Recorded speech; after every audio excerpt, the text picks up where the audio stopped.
All right, Shalom. I want to give all praises, honor, and glory to Yahweh, by Shem Yahushua, by Shem Kadash, double honors to the apostles of GMS, and it's sincere Shalom to the brothers out here pushing the truth and sincerity. And I have here, it says Russia takes Ukraine's last eastern stronghold. Now, this ain't specifically fully going in on what's going on now. We know this is really just set up to fund wars. That's what these rats do. But the reason I want to go into this is because people foolishly believed in the system of Babylon, and now they've been bamboozled. Because I'm gonna get to the point of it. Because there's a part in here that's going to go into it a little bit. But these people was talking about sending up prayers for Ukraine and everything and all this other mess. Then when this place sends the money, now everybody's upset because now everything in price has gone up, and these people ain't seeing the money. Well, I'm gonna read. Actually, no, I'm not even gonna read the scripture yet. I'm gonna just go ahead and play the clip real quick. They say cities define civilizations, their culture, their prosperity, everything can be summed up by great cities. But when war comes, cities are the first to fall. The war in Ukraine is no different. Slowly but steadily, Russia has taken multiple Ukrainian cities. Let me pull up the map for you. These are the major cities under Russian control: Kherson, Melitopol, Mariupol, and soon to be added, Severodonetsk. Local officials say it's a losing battle, but most of Severodonetsk is now under Russian control. Now, why is the city important? Because of two reasons. Number one, it was Ukraine's last stronghold in the east. Number two, it is centrally located within the Donbas region, which means if you take Severodonetsk, you gain a strong foothold. And from there, Russia can push on. The next target will be Lysychansk. It is located across the river Donets.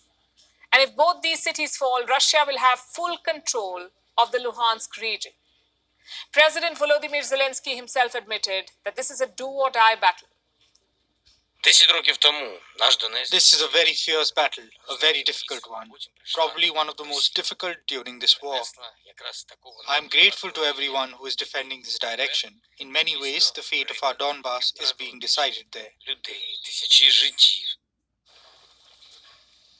Ukraine certainly had the resolve, but not the firepower. Russia's superior artillery is making a difference in the east, but that difference comes at a cost. Let me... Now, and one of the brothers even mentioned this before. If Russia really wanted to take over that place, they would have been done it a long time ago. They're just touring around and beating around the bush, probably for an agenda. But these are basically heathens fighting each other. Of course, you got some Israelites in Russia and in Ukraine and all over the world. But for the most part, this is a heathens war. And our people is the main ones sending up prayers for Ukraine. They'll pray for all these other bastards but ourselves. Let me keep going, because there's a part that I want to get into. Show you. This is what eastern Ukraine looks like. The cities were once on fire. What about the people? Most of them long fled. Severodonetsk, for example, has only 13,000 residents left. These people are not there by choice, they're stuck there. They're pinned down by the constant fighting. What do these images tell you? That Russia has stepped up its offense, that they can find houses, schools, hospitals. This is not about ruling over Ukraine anymore. It's about sending a message. Look at these cities. There is nothing left to rule here. No people, no buildings, no economy. These are dead cities covered with smoke and debris. They will have to be rebuilt from scratch. The question is, what will Putin do with them? Let's assume he takes the Donbass. What next?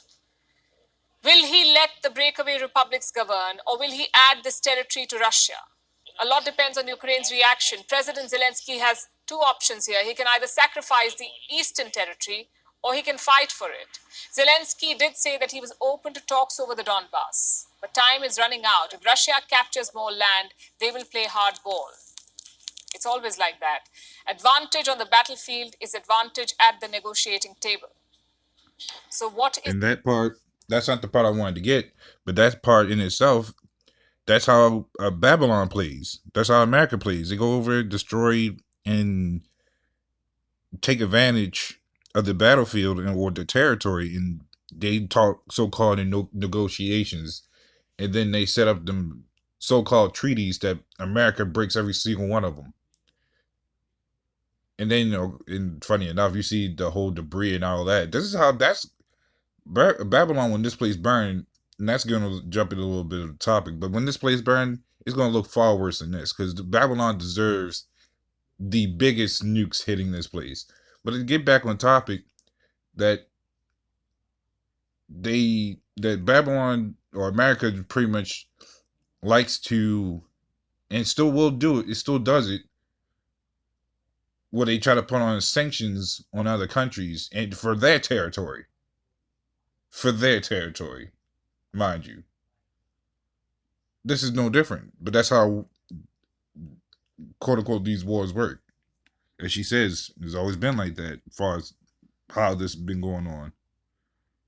Zelensky waiting for? Perhaps help from the West. After all, Eastern Ukraine is a big prize. All the industries are located in the East, all the car makers, all the aerospace companies, all the fertilizer plants. So controlling the East is not just a political call, it's also about the economics, which is why Zelensky is waiting for reinforcements. Both the US and the UK are sending longer-range rockets to Ukraine, but those weapons could be a double-edged sword. Yes, they will bolster Ukraine, but they will also enrage Russia. So the end result could be more escalation. If they are being supplied long-range missiles, we will draw the great conclusions and use our weapons, of which we have enough, to strike targets we haven't yet hit. That's a big gamble for the West. But then again, they have nothing to lose. Western countries are only concerned about two things: weakening Russia and protecting themselves. And this week, they found a way of doing both. 17 NATO allies came together for their largest ever war game. It was held near the Baltic Sea. And look at the firepower on display. 3,000 soldiers, 50 fighter jets, 17 missile systems. It was basically a response drill. A few jets pretended to be enemy aircraft flying into Poland and the Baltic states. The drill was sort of like a mock response. Now, I'm still trying. I might have. I still might need to rewind, because in that one of those parts, she was talking about the money. But as you see, these people are ready for war. This is, again, part of the game, part of the tactics, part of funding sides of the war. Because meanwhile, China's also getting ready. Then you got to have all these other countries. Once they start seeing the weakening of this place, other countries are going to turn.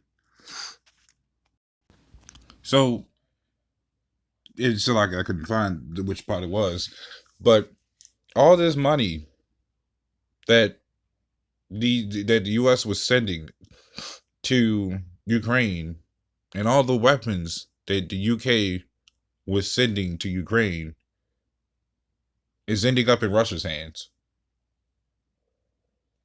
You mean to tell me? And she says that they had the drive, but they didn't have the military might. So all them weapons, and I did a video on it, they showed cargoes of it. They was telling how much of it, other stuff they were sending. And that still wasn't enough. Not to say it's a surprise. Russia has the biggest superpower force at the time, at this time. But all that money, all them weapons ended up on this place. I mean, on Russia's side. So I'm gonna get this definition of war. It says a state of usually open and declared armed hostile conflict between states or nations. A state of war, the art or science of warfare. Because in warfare, you find any type of thing to make into a weapon. That's how we work. That's how Israelites work. That's how we created everything. But it says the state of hostility, the struggle or competition between opposing forces or for a particular end. So war is nothing nice. The war mentality is to destroy and to conquer. And that's what this place has done. That's what the mindset that Russia's back in that mindset again. China's back in that mindset again. They want to take over the world, just like America has done. But our people don't want to hear that. They don't want to see it. They rather see this place stand. For all the disgusting things that go on, these people will ignore all this. But again, war is war. Actually, this is Proverbs 11:21. It says, "Though hand join in hand, the wicked shall not be unpunished, but the seed of the righteous, of the righteous, shall be delivered." So our people can stand with Babylon, but the people, I'm talking about even your average Edomites of Babylon is saying that this place is screwed. So even when our oppressors said this place is done for, that's a big thing. But our people don't want to hear that. Our people want to see this place strive. They want to put up prayers for Ukraine. They want to they care about everything but themselves. But yet we're so-called deemed as the hate group. But we're putting this information out here. This is facts that with what's going on. Somebody's got to tell the information. We're just bringing it more to light because your average everyday news stations won't tell you the full thing. Hell, even these guys that go out and actually bring out the news, they're not bringing scriptures behind it. They're not telling prophecy. That's what the Lord has made a revolving circle around. To make our job to tell what they can't tell because they don't have the knowledge with them. So this has all just been one big revolving door. But just to get back on topic, that a lot of these countries are going to rise up against this place or against each other at this point. But it's going to primarily come against this place because a whole bunch of things about to get worse. They sent all this money to Ukraine. Meanwhile, they claim the war in Ukraine has shot up gas prices. And with gas prices going up, everything else goes up. Okay. So the money that y'all done sent to them is now in Russia's hands. But everybody's upset about this place sending that money in the first place. But y'all wanted to give up prayers for them. So if you wanted to give up prayers, give them money too. And that's what America did. These people shouldn't be upset. Y'all held hands with these demons, and this is what you get. This is exactly what y'all get. Now that y'all feeling the backlash behind it, everybody's upset. And even she said this has become more than just some petty fight. Oh, you done cut off Russia, and now the people here gotta suffer for it.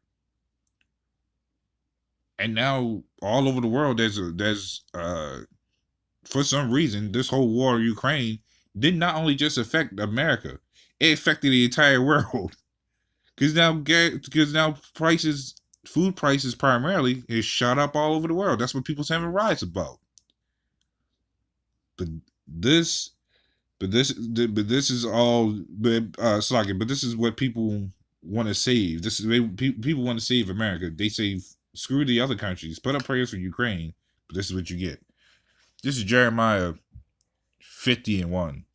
It says, "For lo, I will raise and cause to come up against Babylon an assembly of great nations from the north country, and they shall set themselves in array against her. From thence she shall be taken. The arrows shall be as of a mighty expert man, and none shall return in vain. So once these other countries start seeing that, oh, so they've been really funding our wars back and left and right. Here, the whole time we think that they're supporting us, whole time they're supporting the other team. They make sure that we keep killing each other for more profit. That in itself is gonna piss off a lot of countries, and I believe that's one of the reasons why Russia say screw America, and Russia's doing this, and China's doing the same thing. They have no fear of America no more. It became a joke. Because not only do they know that America has set up a lot of these fights, now they're showing that weakness by letting in women in these armies, and the Transformers in these fights. And now, and funny enough, and I did a video in this, like, I think some time ago, Ukraine's also letting these Transformers into the armies to fight. And they're technically forcing them when they didn't want to. So that itself shows a lot of weakness, because you have these things going around, and it's just like, okay, so we can take over these bastards. Same mentality Esau had when he took over us. And funny enough, that whole Ukraine thing is part of Russia. It's Russia's land anyways. So of course they're going to want to take it back. But this is what people get, and I laugh about it. This is why we bring out scriptures of prophecy to pretty much tell what's going to happen. This whole Ukraine thing is just a front. It's a spark before World War III comes out. It's going to escalate some more. It's just a matter of time. But that's all I have going into that. So, Lord willing, this is the Lord edifying. And with that, shalom.